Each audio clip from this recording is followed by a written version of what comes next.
Welcome to the Content Amplified podcast, brought to you by Masset. Our goal is to help you get more from your marketing content.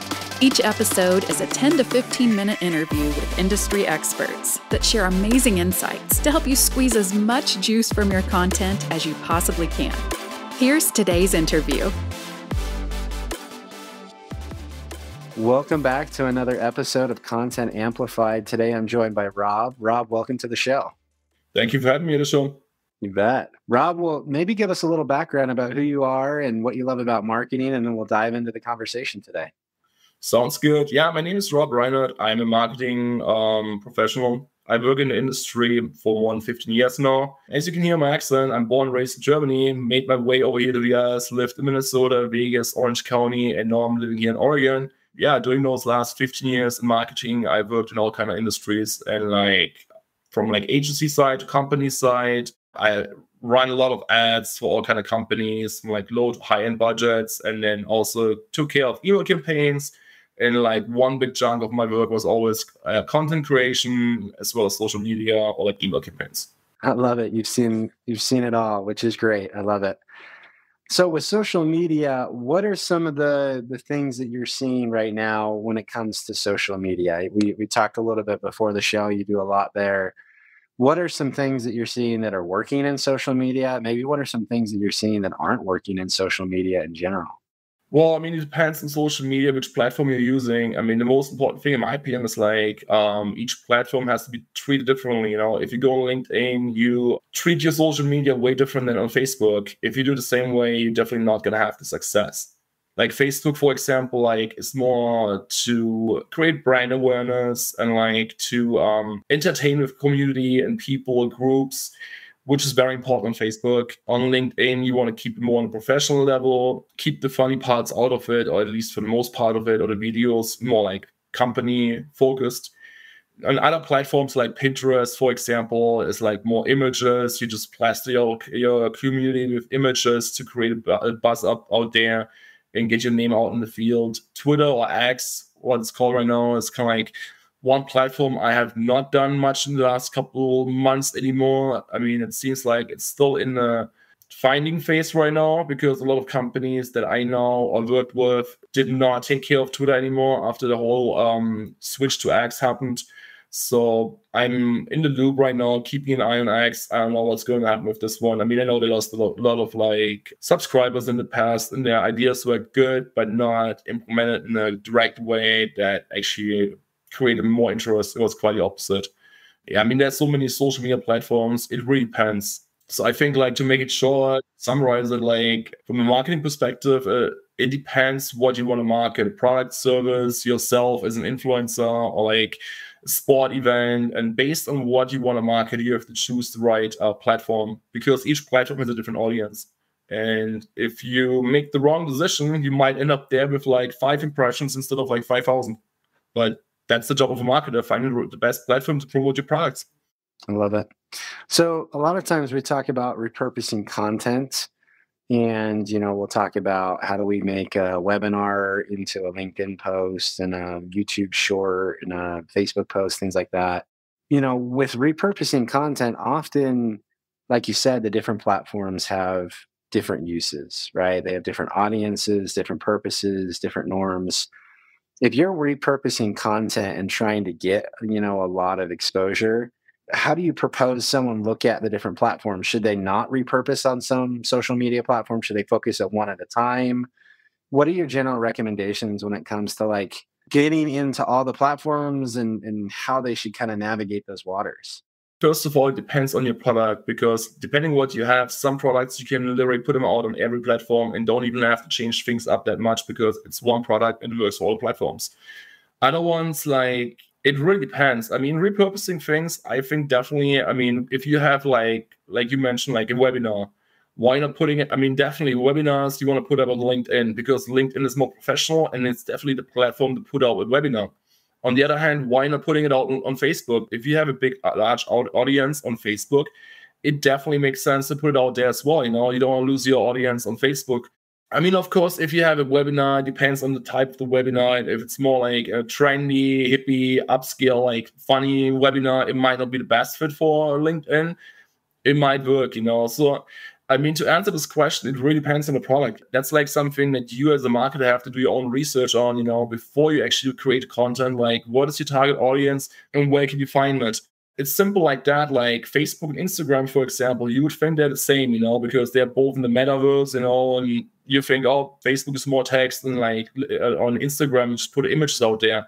But Instagram has like, for example, a younger audience. I mean, Instagram is more like, I would say you can reach more people between 18 to 35 on Instagram, whereas like Facebook, you can reach an older audience, like even like to like 60, 65, which you barely reach on Instagram. It depends on the product. It depends on the content, what you want to create for the product. And then it depends on whatever you want to sell and what your target audience is, It also depends on the manpower of the company. If you have 20 people working in the department and you have the time and the energy to make the same webinar twice for 2 different platforms, just like rewording little phrases here and there, then go ahead and do it if it gets you like the results.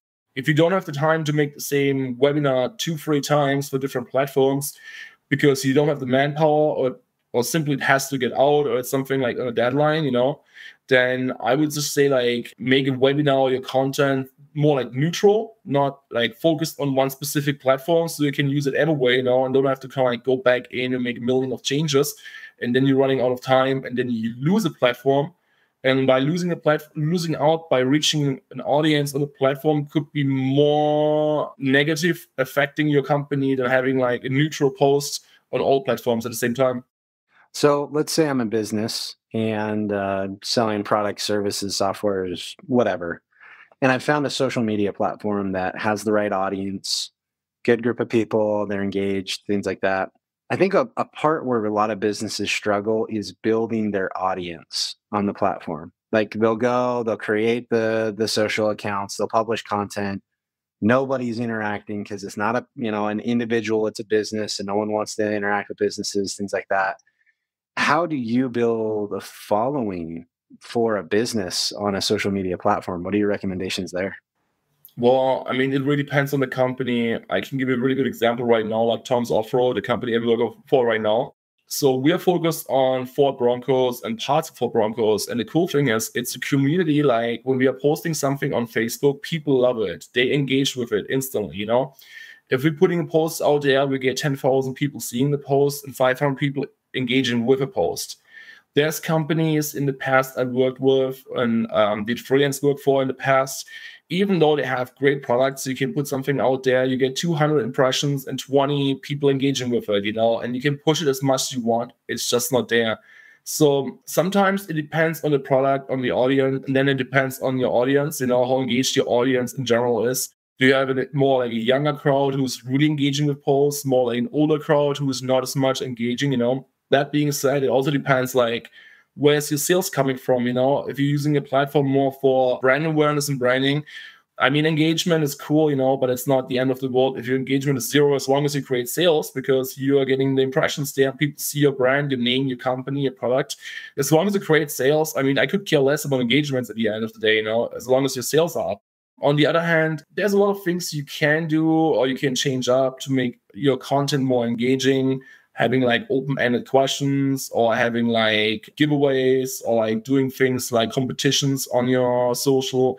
You can also like have your audience engaged by kind of like sharing like their own stories on your page, and you let them share their stuff, and this way you have like you're building up a community, or you build on Facebook, you can have a group on top of your business page where people can actually like ask you technical questions or like interact with your customer service team. So they feel more like they belong to it.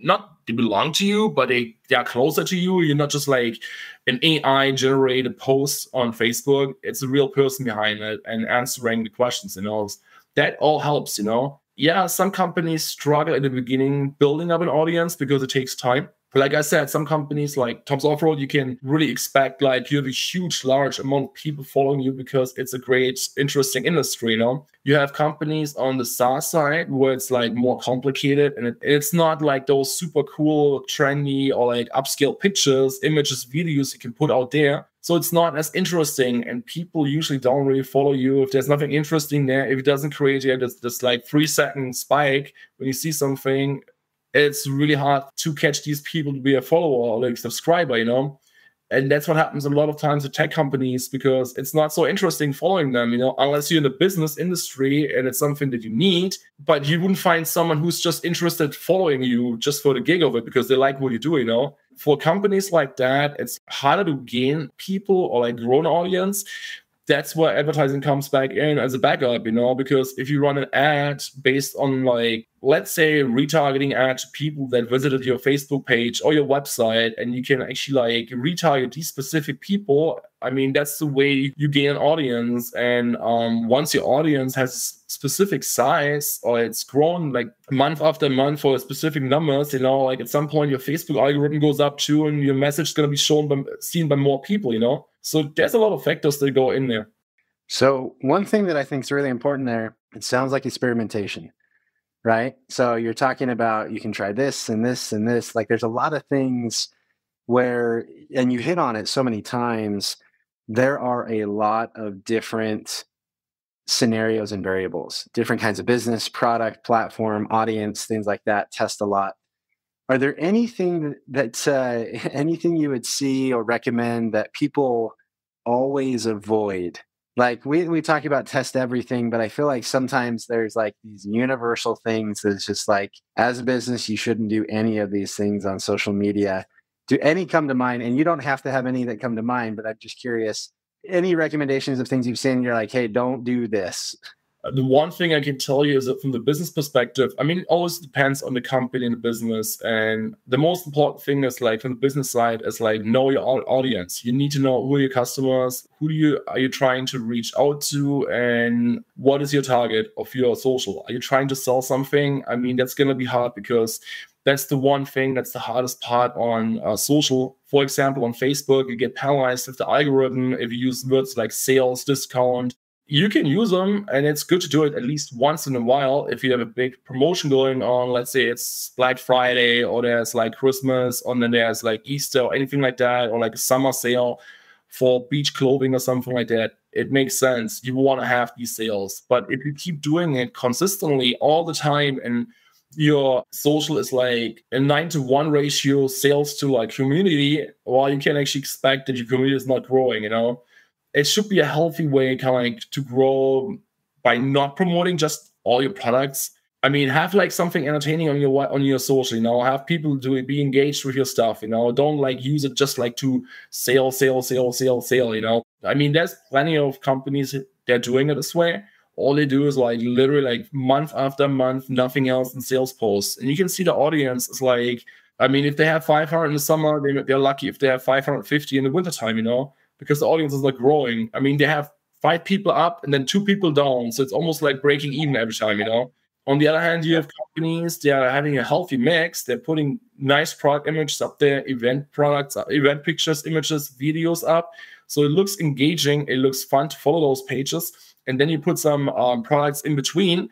I mean, they're consistently growing because you see on the one side, what are they doing to the community? You see images, you see the events. On the other hand, you can also see what are they selling. So people who are engaged with these kind of companies, I mean, that this is the audience that's growing, I mean, it also depends on the market in the industry. Some industries just normally grow faster, like if you're an amazing graphic design company and you have cool images out there, you can expect your company followers are growing like all the time because people like looking at pictures, images, and videos, And if you just want to showcase your skills, and you put all those cool videos up there, yeah, of course, you can expect to have 10,000 followers in a matter of months, On the other hand, if you're selling products like that are super boring, like screws or something like that, I don't think company is going to grow that many followers by showing cool pictures of a screw, a screwdriver or something like that, I mean, you have an audience that will follow you because these are people really interested in your products. But that's about it. You won't find anyone outside this audience. And that's that's why you don't grow that fast and slow. And that's why you need to kind of run ads on top of like your social to back yourself up a little bit. Or give you like at least a little bit like kickstart. Because otherwise your kickstart's going to be 2 years, Yeah, that's true. Very true. Well, as promised, the time is quickly coming to a close. These podcasts are nice and short and quick. Rob, thank you for being here and sharing your insights. A lot of really, really good information. Rob, if anyone wants to continue the conversation and connect with you online, how can they find you and connect with you? I think the best way to connect with me is on LinkedIn because I'm pretty active on LinkedIn. So like if you look for Rob Reinhardt, you would find me right away. I have not built myself a website, anything like that, simply because I kept myself busy in the last few years. There was no need for that. So yeah. Perfect. Love it. Well, Rob, thanks for your time today. Appreciate you being on the show. Thank you for having me on the podcast. Thank you for listening to the Content Amplified podcast. Please subscribe and leave us a review. And for additional ways to get more out of your content, visit our website at getmasset.com. That's getmasset.com. And tune in next time to the Content Amplified podcast.